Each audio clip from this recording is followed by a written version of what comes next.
ఈ రోజే డౌన్లోడ్ చేయండి. మీ ఫేవరెట్ షోస్ చూడండి. మీరైనా మీ కొడుక్కి చెప్పాలి కదా ఆంటీ. ఇన్వాల్వ్ కావద్దురా అని ఎన్నోసార్లు చెప్పి చూశారమ్మా. అయినా వీడు నా మాట వినలేదు. అదే ఎందుకు? అందుకు బలమైన కారణం ఉంది. ఏంటది? చెప్తానుండు. అమ్మా ఆగు. నోర్మోయ్. అడ్డుకోవాలని చూడకు. గొంతు దగ్గర కత్తి నువ్వే కాదు, నేను పెట్టుకుని బెదిరించగలను.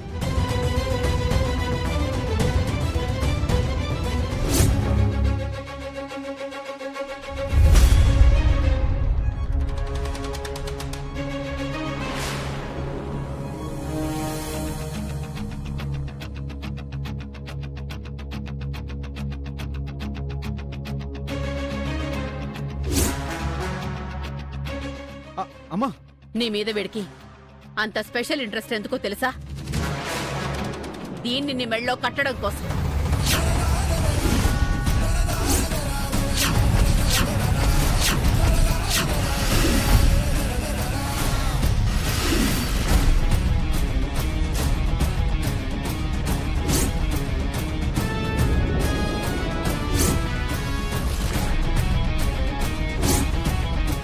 వీడు నిన్నింకా ప్రేమిస్తూనే ఉన్నాడు.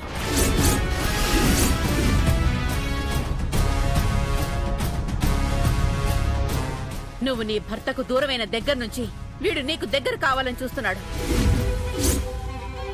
జాతరకు వచ్చినప్పుడు దీన్ని వీడికి నేను ఇవ్వలేదు, వీడే తీసుకుని వచ్చాడు.